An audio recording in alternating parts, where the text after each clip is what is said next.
Hello everyone, Assalamualaikum warahmatullahi wabarakatuh. My name is RifqahElitaD. I'm from 5TP3.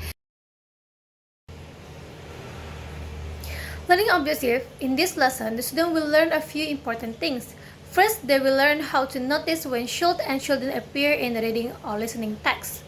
Second, they will learn the difference between two. Should is for good advice, shouldn't for a bad idea or something that we don't recommend. Next, they will practice a simple vocabulary about problems and advice. They will also use digital tools like Wordwall and Google Forms to practice grammar. And finally, they will write a short paragraph using should and shouldn't, so focus is on real simple communication. This lesson is made for students who are 13 to 15 years old in grade 8. Their English level is intermediate, so they can understand simple sentences and simple explanations. Most of them are visual and kinesthetic learners, which mean that they learn better with picture, colors, game, and activities that make them move or interact. They also know how to use digital tools like Canva, Wordwall, Google Forms, Google Classroom, and of course smartphones. So using technology in this lesson is very helpful and natural for them.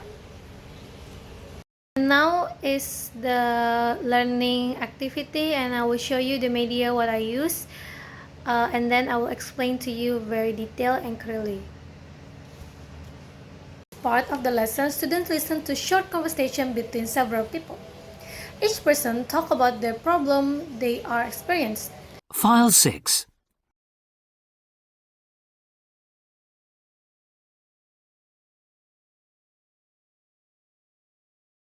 Eleven.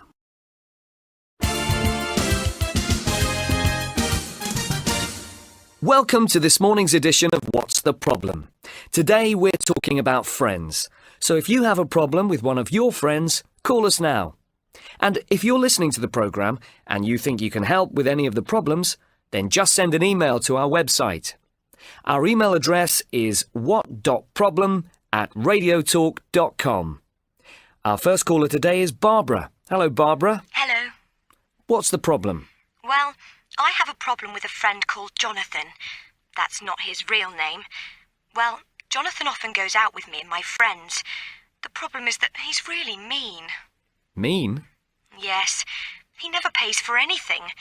When we have a drink, he always says he doesn't have any money or that he's forgotten his money. So in the end, one of us always pays for him. At first we thought, poor Jonathan, he doesn't have much money. But it's not true. His parents work. Such as issue with friends, daily habit, or personal worries. While listening, students focus on two things: identifying each person's problem and understanding the advice given using should and shouldn't. Before listening, the teacher explained the key vocabulary so students don't feel confused. Then audio is played once or twice. While listening, students can try to catch important information such as who has problem, what the problem is, and what other people suggest they to do. After listening, students answer a few short questions. Some questions ask students to fill in the topic to each person's problem. The reading activity, students read a short text that describes different friendship problems. The text introduces characters such as Daniel and Lily and explain what issues they are facing, like a friend forgetting to pay for a drink or friend sharing stickers with others. The reading is written in a simple language so students can focus on understanding the situation and the feeling of the characters. Before the student read, teacher give a quick introduction to the topic to activate their background knowledge. For example, the teacher may ask, have you ever had problem with your friends, and what happened about that? This helps students connect to the reading to real life and make them more interested. While reading, students try to identify the main idea of each paragraph and pay attention to detail. They look for key information about what the problem is, why did it happen, or how the character feel. This skill is important because later they will choose the correct answer in the multiple choice questions. After reading the text, students can answer several multiple choice questions, and these questions check their understanding of the character problems. The cause of the important detail from the story and the options are clear and simple, so students must think carefully and choose the best answer. This activity helps students to improve their reading comprehensions, understand everyday problems, and also connect the reading to grammar structure. The first activity is a matching game on word wall. In this activity, students match vocabulary words with picture or meanings. They can also click the audio button to listen to the correct pronunciation of each word. Because the game is digital, students can play easily on their phone, laptop, or classroom projector. This activity is fun, simple, and very interactive. Students are not only allowed to reading the words, they also can see the visual or the moving item around the screen. Since many of them are visual and kinesthetic learners, these features are very helpful. The bright colors, clear image, and short audio clips make the vocabulary more interesting and easier to understand. While dragging and dropping the words, students can stay active, which keeps them focused and engaged. It also gives them a small sense of achievement every time they got a match correct.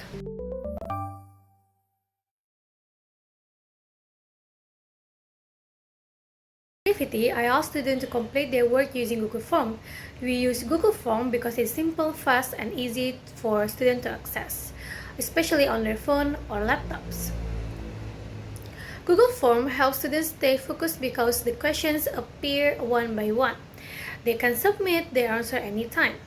It also gives students more confidence because they can work at their own pace, without pressures, of course. For the teacher also, Google Form is very helpful. All answers are collected automatically in one page, so it's easy to check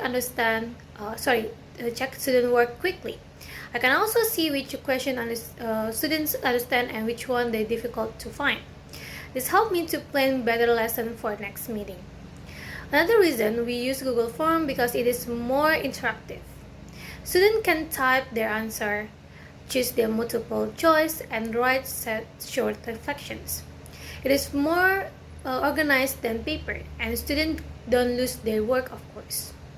Overall, Google Form makes the learning process easier, faster, and more effective for both student and the teacher. At the end of the lesson, I give a student a writing task on Google Classroom. This activity is designed to help them apply everything they have learned during the lesson. Students are asked to write a short paragraph about a simple problem. A problem can be something from their daily life, such as a friend who is always late, a younger sibling who always take your things, and friends that always talk too much, and someone who never finished their homework on time. After choosing their problem, students must write a few sentences, giving advice using should and shouldn't. For example, my friend always late. He should wake up earlier. My sister shouldn't take my things without asking. Or my friend should work their homework on time. And this helps students to practice using grammar in real life context, not just in exercise. They learn how to give advice politely and clearly, just like everyday situations. Students also upload a short reflection about what they learned today. In the reflection, they write a simple thought as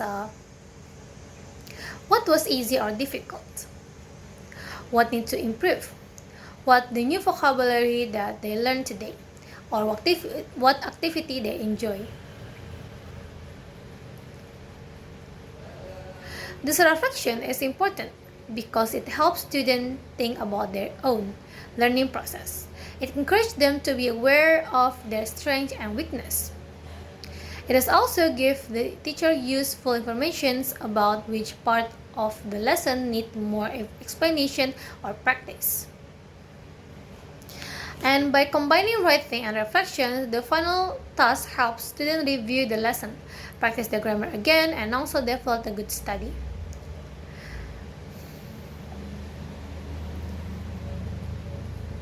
This is my instructional media for teaching should and shouldn't. I designed it to be simple, fun, and easy for 8th grade students to understand. Thank you for watching, and I hope you enjoy my explanations. Bye!